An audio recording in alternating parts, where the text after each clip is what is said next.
What is going on, guys? Welcome to episode number 38 of our Cincinnati Reds franchise. In this one, I'm going to be making a trade. Tyler Keuchel is going to go to the Tampa Bay Rays for a starting pitcher. And believe it or not, guys, it's not Chris Archer. It's not Blake Snell. It's not Jacob Faria. It's not Nathan Eovaldi. It's Ryan Yarbrough.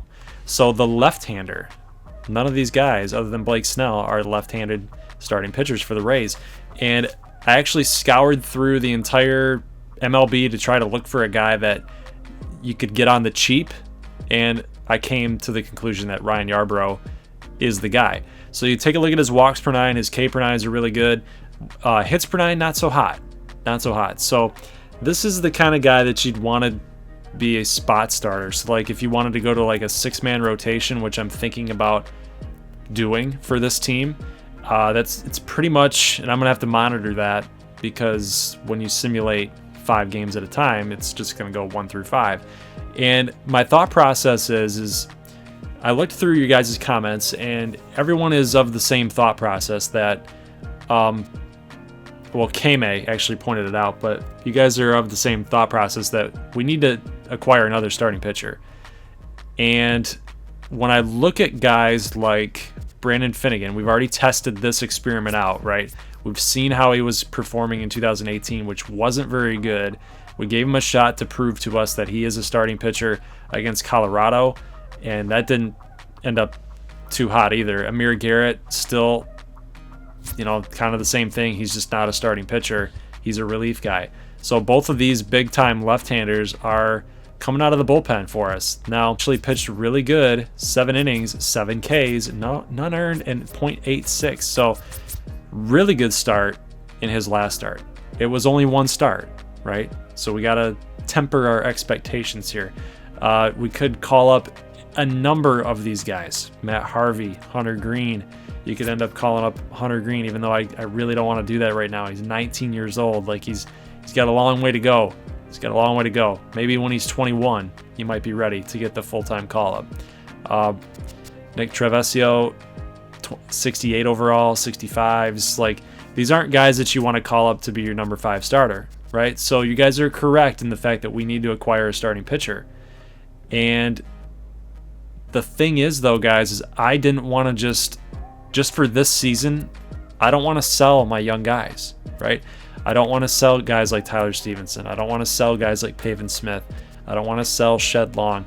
I don't want to get rid of our youth, right? I don't want to pull a Detroit Tigers where they were acquiring all these big names and these big bats and these big-time pitchers for their prospects.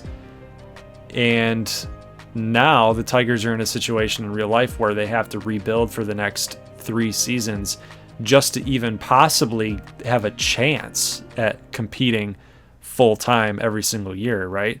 Like, to me, that's not worth it, right? I want to be able to be consistent throughout the years. And I think that our guys like Pavin Smith, Shed Long, Senzel, Maitan, Defoe, Peraza, Winker, Trammell, Thomas More, like, we could go on and on and on and on, right?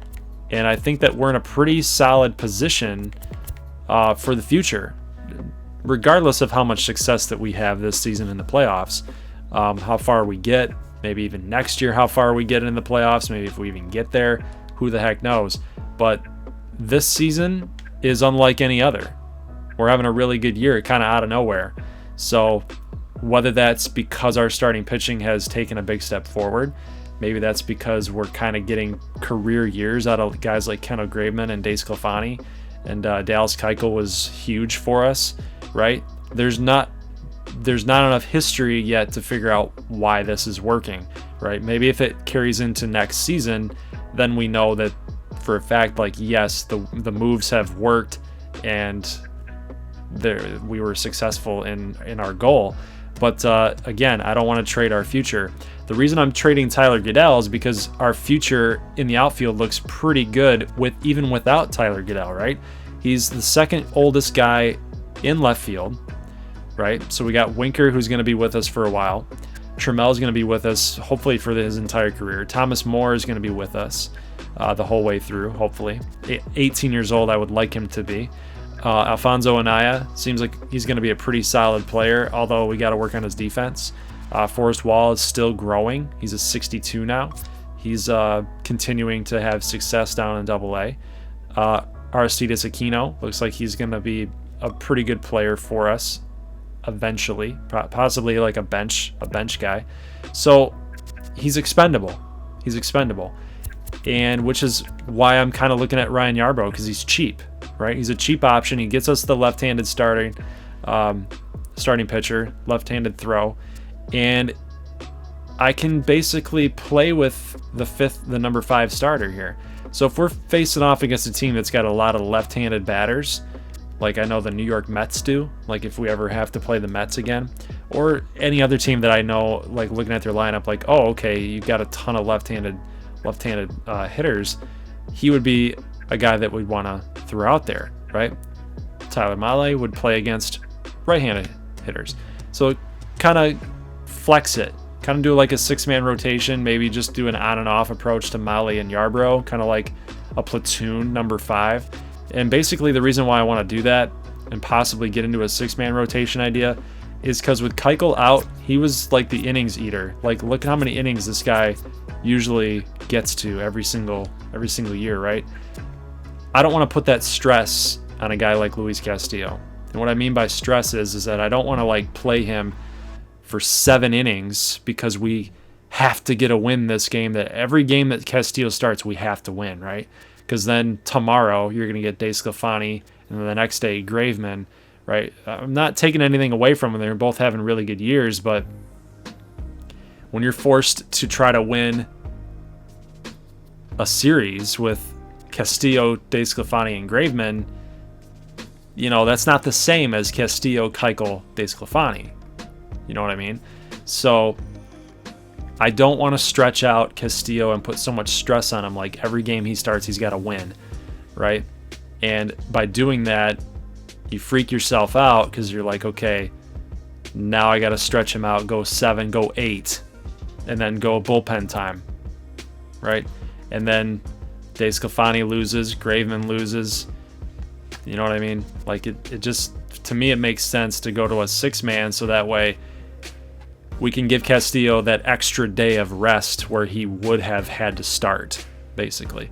So going to a 6-man would be kind of cool in my opinion. So we're going to pull this trigger on Ryan Yarbrough, and there you go. So he is now a Cincinnati Red. But the big thing for us, though, guys, is that there's nobody really to drop down to AAA. I don't want to get rid of Austin Bryce.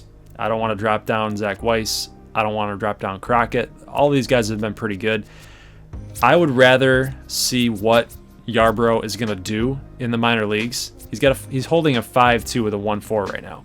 In real life, I really like Ryan Yarbrough. He's a nice, like I said, he's nifty. He's a nice little flex option.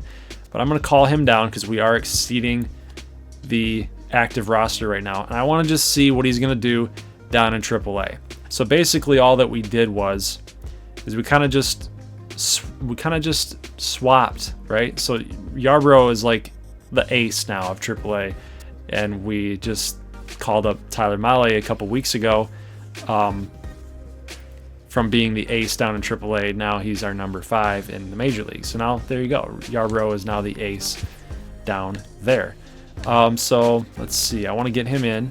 Let's get him into the starting rotation. So we're actually going to bump out. Well, it looks like both these guys are not doing too hot. Let's bump out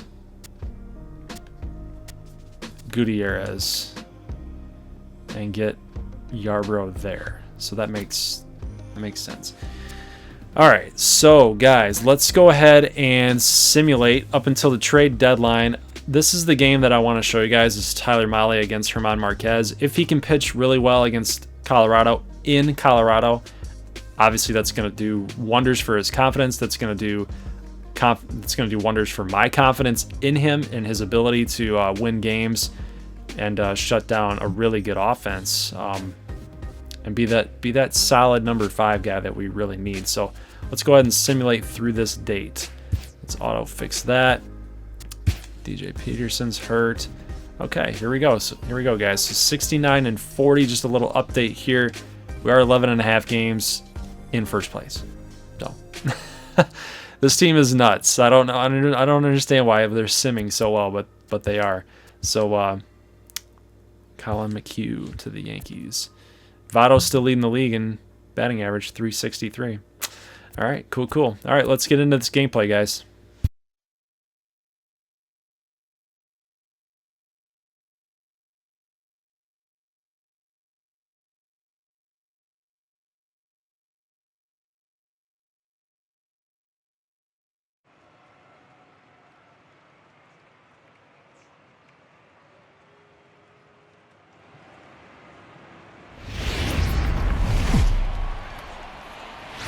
On a balmy summer night in the Rocky Mountains, the show comes to you from Coors Field in downtown Denver. Tonight, the second of 4 to begin the week between the Cincinnati Reds and the Colorado Rockies.